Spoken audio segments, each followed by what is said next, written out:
अच्छा, मान लीजिए कि राहुल गांधी ने इलेक्शन कमीशन की बात न मानी तो इलेक्शन कमीशन क्या कर लेगा? भाई, राहुल गांधी और इलेक्शन कमीशन एक दूसरे के बारे में क्या कह रहे हैं ये इम्पोर्टेंट नहीं है।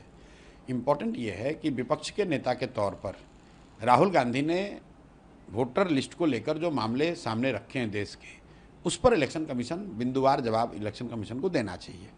वो चाहे फेक एड्रेस का हो, नए वोटर एडिशन का मामला हो, बजाय इसके कि उस पर जवाब दें आप राहुल गांधी को कह रहे हैं माफ़ी मांगो, ओथ के अंडर दो, ये करो वो करो।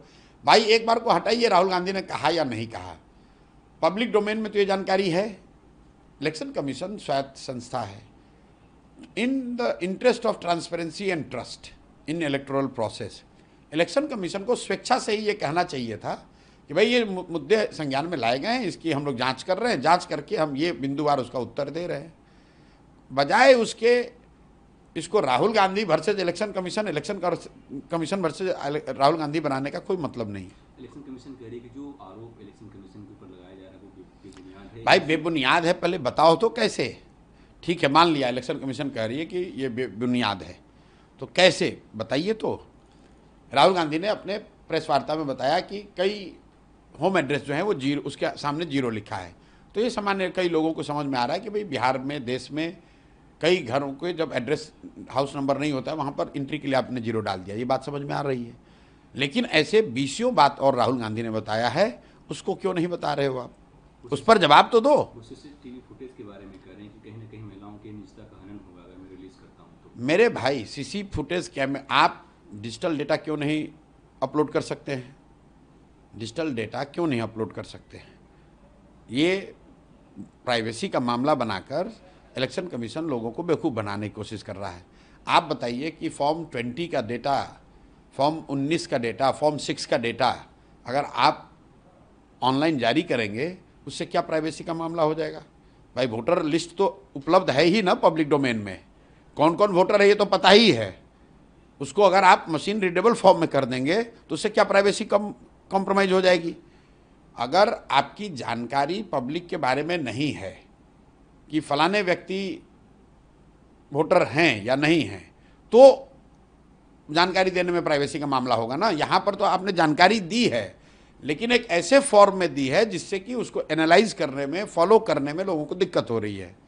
अगर आप उसको डिजिटल फॉर्म में, मशीन रीडेबल फॉर्म में दे देंगे तो जो जानकारी उपलब्ध है उसको देखने समझने की क्षमता बढ़ जाएगी। इसमें प्राइवेसी का मामला कहाँ से है? कमीशन ने यह भी कहा कि एक भारत एक लोकतांत्रिक देश है, ऐसे में यहाँ के मतदाताओं को अपराधी कहना, वोट चोर कहना नहीं, अब मुझे नहीं लगता है कि, देखिए मुझे नहीं लगता है कि राहुल गांधी ने वोटर को चोर कहा है। उन्होंने इलेक्शन कमीशन पर यह आरोप लगाया है, तो इलेक्शन कमीशन वोटर नहीं है। इलेक्शन कमीशन तो एजेंसी है जो वोटरों के से वोट मतदान कराने की उनकी जिम्मेवारी है। उन्होंने, राहुल गांधी ने, जहाँ तक मैं समझाऊँ, जो बात मैंने सुनी है, राहुल गांधी ने वोटर को चोर नहीं कहा है। उन्होंने उस प्रक्रिया में जो चोरी हो रही है या गलती हो रही है उसकी बात कही है। राहुल गांधी ने कहा है कि मैं आपको छोड़ने वाला नहीं हूं, मैं आपको एक्सपोज कर दूंगा।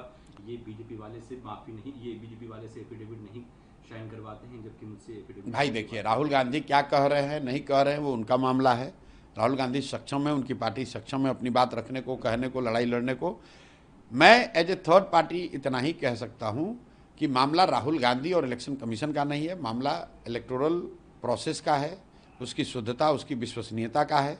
राहुल गांधी विपक्ष के नेता हैं, उन्होंने बात उठाई है तो इलेक्शन कमीशन को उसका जवाब देना चाहिए। अगर राहुल गांधी न उठाकर कोई दूसरा व्यक्ति भी बात को उठाता, तथ्यों को पब्लिक डोमेन में रखता, तो इलेक्शन कमीशन की जिम्मेवारी बनती है कि उस पर वो जवाब दे। अगर जवाब नहीं है तो उसको इन्वेस्टिगेट करे, इन्वेस्टिगेट करके जवाब दे। राहुल गांधी वोट अधिकार यात्रा निकाल रहे हैं, उसका कोई मतलब नहीं है, दूसरा दिन है, उसका कोई मतलब नहीं है। बिहार में वोट अधिकार से बड़ा मामला बिहार की अशिक्षा का है, बिहार के बेरोजगारी का है, यहाँ से होने वाले पलायन का है, बिहार के लोगों के साथ हो रही बदतमीजी और मारपीट का है, बिहार के बच्चों को बाहर जाकर जो कष्ट होता है उसका है, बिहार में फैले हुए भ्रष्टाचार का है। तो देश का जो मामला है उसको लाकर बिहार में उस पर यात्रा निकालिए, आप कार्यक्रम कीजिए, वो आपका अधिकार है।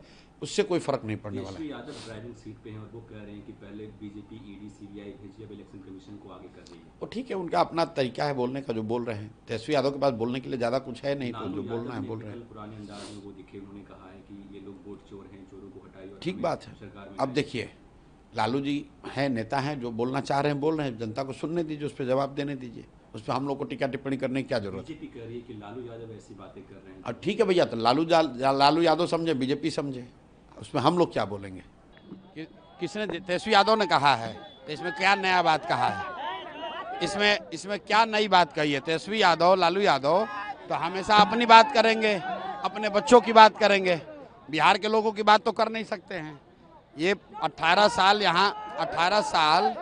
यहाँ इन्होंने राज किया है, तो बिहार का जो दुर्दशा किया है वो तो छुपा हुआ नहीं है। तो वो लोग तो अपने लिए राजनीति करते हैं, अपने बच्चों के लिए राजनीति करते हैं, तो इसीलिए अपनी बात कर रहे हैं।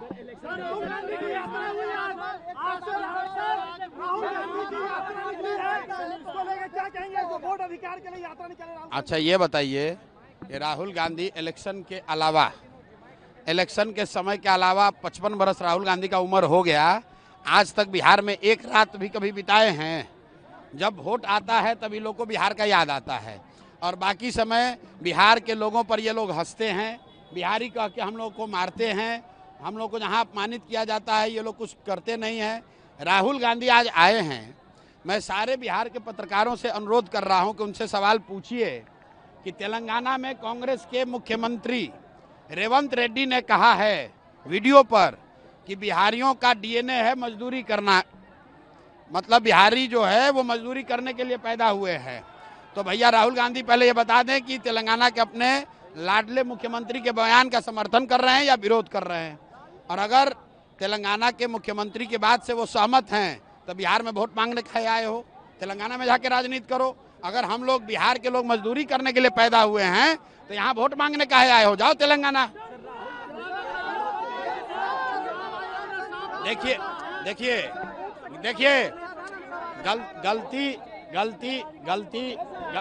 गलती राहुल, रुकिए, गलती राहुल गांधी का नहीं है, गलती बिहार के उन लोगों का है जो लोग बिहार के बच्चों को गाली दे रहे हैं, उनका भी हम लोग भाषण सुनने को तैयार हैं।